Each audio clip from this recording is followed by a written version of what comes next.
Welcome back to my new video. पिछली कक्षा में हम जीव विज्ञान के 20 प्रश्नों को देखे थे। उसी कड़ी को आगे बढ़ाते हुए आज के इस कक्षा में हम कुछ महत्वपूर्ण प्रश्न देखेंगे जो हमारे कॉम्पिटिटिव एग्ज़ाम में बहुत ही महत्वपूर्ण होने वाले हैं। तो चलिए शुरू करते हैं। आज का पहला सवाल यानी कि उस कड़ी का 21वां सवाल, रक्त का थक्का बनने में कौन सा तत्व सहायक है? रक्त का थक्का बनने में कौन सा तत्व सहायक? पहला है आरबीसी, डब्ल्यूबीसी, सी प्लेटलेट्स और डी प्लाज्मा। इसका आंसर हो जाएगा सी प्लेटलेट्स।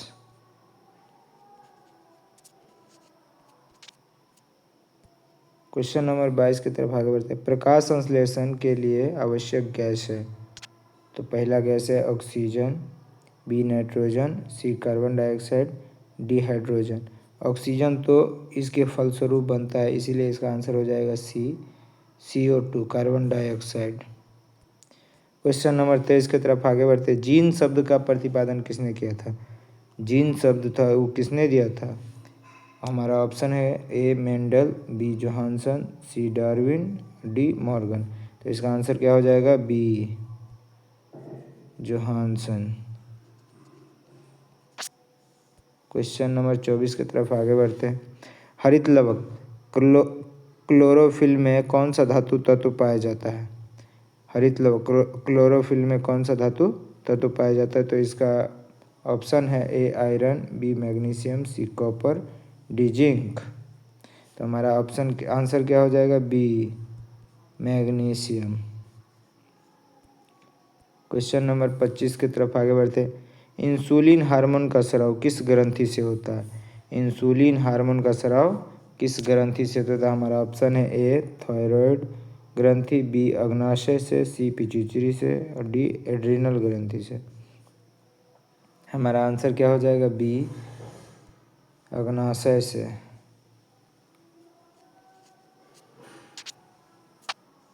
क्वेश्चन नंबर 26 की तरफ आगे बढ़ते। डीएनए का पूरा नाम क्या है? डीएनए का पूरा नाम क्या है? Deoxyribonucleic acid. पहला ऑप्शन है deoxyribose nucleic acid, B है deoxyribonucleic acid, C है डाई न्यूक्लिक एसिड और डी है डबल न्यूक्लिक एसिड। तो इसका आंसर क्या हो जाएगा? B deoxyribonucleic acid. Question number 27 की तरफ आगे बढ़ते। माइटोकॉन्ड्रिया को क्या कहा जाता है? माइटोकॉन्ड्रिया को क्या कहा जाता है? ए है कोशिका का नियंत्रण केंद्र, बी कोशिका का पावर हाउस, सी है प्रोटीन फैक्ट्री और डी भंडारण केंद्र। तो इसे क्या कहा जाता है? कोशिका का पावर हाउस, यानी कि पावर हाउस ऑफ सेल किसे कहा जाता है? इसका आंसर हो जाएगा बी। क्वेश्चन नंबर 28 की तरफ आगे बढ़ते। रक्त समूह की खोज किसने की थी? रक्त समूह की खोज किसने की थी? रॉबर्ट हुक, बी लैंडस्टीनर, सी मेंडल और डी डार्विन ने। इसका आंसर क्या हो जाएगा? B Landsteiner. क्वेश्चन नंबर 29 की तरफ आगे बढ़ते हैं। पौधों में भोजन का निर्माण किस प्रक्रिया से होता है? पौधों में भोजन का निर्माण किस प्रक्रिया से होता है? ए श्वसन से, बी पाचन से, सी प्रकाश संश्लेषण से और डी उत्सर्जन से। तो इसका आंसर हो जाएगा सी प्रकाश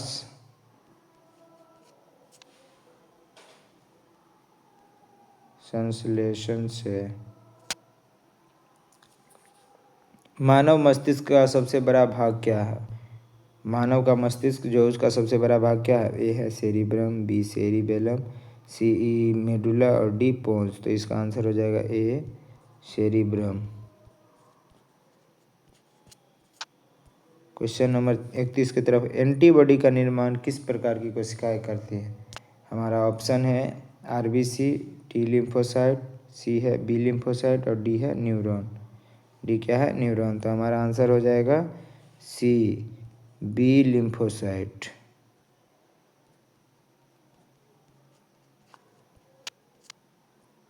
क्वेश्चन नंबर 32 की तरफ आगे बढ़ते हैं।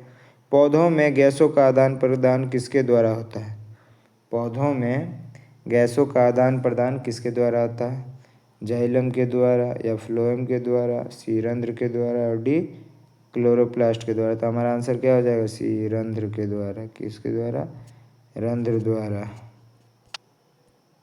क्वेश्चन नंबर 33 के में है, मेंडल ने अपने प्रयोग किस पौधे पर किए थे? तो ये तो सबको पता होगा। ए गेहूँ, बी मटर, सी चावल, डी मक्का। तो इसका आंसर क्या हो जाएगा? बी मटर।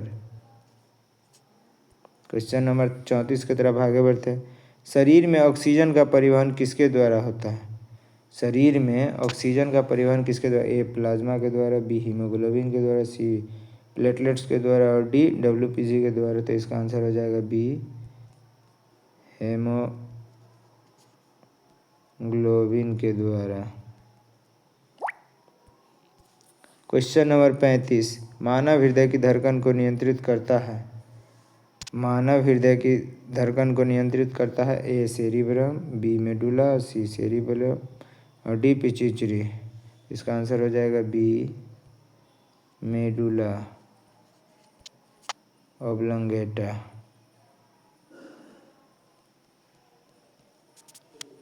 क्वेश्चन नंबर 36 की तरफ आगे बढ़ते हैं। आरएनए का पूरा नाम क्या है? आरएनए का पूरा नाम क्या है? तो ये हमारा ऑप्शन है। ए राइबोन्यूक्लिक एसिड, बी राइबोजोनल एसिड, सी राइबोन्यूक्लिक एसिड और डी रिएक्टिव न्यूक्लिक एसिड। तो इसका आंसर हो जाएगा राइबोन्यूक्लिक एसिड, यानी कि ए है। क्वेश्चन नंबर 37 की तरफ आगे बढ़ते हैं। मानव शरीर की सबसे बड़ी कोशिका कौन सी है? मानव के शरीर में सबसे बड़ी कोशिका कौन है? ए न्यूरॉन, बी अंडाणु, सी आरबीसी और डी डब्ल्यूबीसी। तो इसका आंसर हो जाएगा बी ओवम, अंडाणु। क्वेश्चन नंबर 38 की तरफ, पौधों में वाष्पोत्सर्जन मुख्यतः कहाँ से होता है?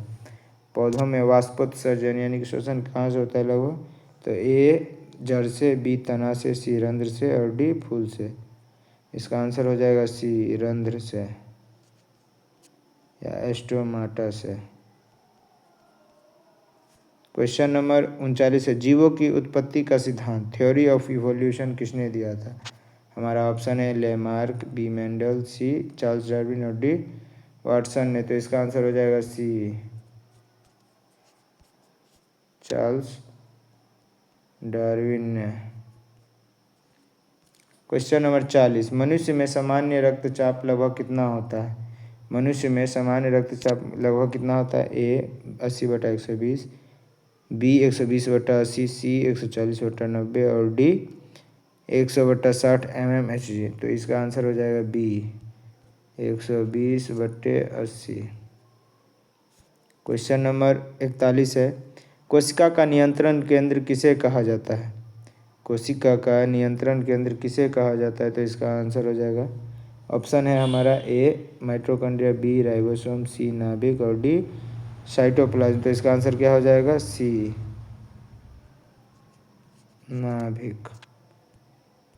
क्वेश्चन नंबर 42 है, डीएनए मुख्यतः कहाँ पाया जाता है? डीएनए मुख्यतः कहाँ पाया जाता है? ए राइबोसोम, बी नाभिक, सी माइटोकॉन्ड्रिया और डी गोल्गी बॉडी में। तो इसका बी आंसर हो जाएगा नाभिक। क्वेश्चन नंबर 43, मनुष्य में पाचन की प्रक्रिया कहाँ से प्रारंभ होती है? मनुष्य जब कुछ खाता है तो उसका पाचन का प्रक्रिया जो शुरू होता है, ऑप्शन है ए अमाशय, बी छोटी आंत, सी मुख और डी बड़ी आंत। तो सी आंसर हो जाएगा इसका मुख। मनुष्य जब कुछ भी खाता है तो उसका पचने का जो प्रक्रिया है वह मुंह से ही शुरू हो जाता है। क्वेश्चन नंबर 44 है, पौधों में भोजन का संचय प्रायः किस रूप में होता है? पौधा जो भोजन करता है वो किस चीज़ में स्टोर करता है? तो इसका ऑप्शन है ए ग्लूकोज, बी स्टार्च, सी सेलुलोज और डी सुक्रोज। इसका आंसर हो जाएगा बी स्टार्च के रूप में। पौधा जो खाना स्टोर करता है किसके रूप में? स्टार्च के रूप में। क्वेश्चन नंबर 45, निम्न में कौन सा संक्रामक रोग है? निम्न में कौन सा संक्रामक रोग है? तो इसका आंसर हो जाएगा, ऑप्शन है ए मधुमेह, बी कैंसर, सी क्षय रोग और डी उच्च रक्तचाप। तो इसका आंसर क्या हो जाएगा? सी क्षय रोग, टीबी। क्वेश्चन नंबर 46 है, हार्मोन का स्राव किस प्रकार की ग्रंथियाँ करती है? हार्मोन का स्राव किस प्रकार की ग्रंथियाँ करती है? तो इसका आंसर हो जाएगा बाह्य अंतःस्रावी ग्रंथि, अंतःस्रावी ग्रंथि, श्वेत ग्रंथि और लार ग्रंथि। तो इसका आंसर क्या हो जाएगा? बी, अंतःस्रावी ग्रंथि। तो चलिए आज का सेशन यहीं ख़त्म करते हैं। अगर वीडियो अच्छा लगा हो तो हमारे चैनल को सब्सक्राइब करें, वीडियो को लाइक शेयर कमेंट करके मेरा मनोबल बढ़ाए, ताकि आपके लिए रोज़ एक ऐसी वीडियो लेके आऊँ। Thank you. आज का क्लास यहीं समाप्त करते हैं। Thank you.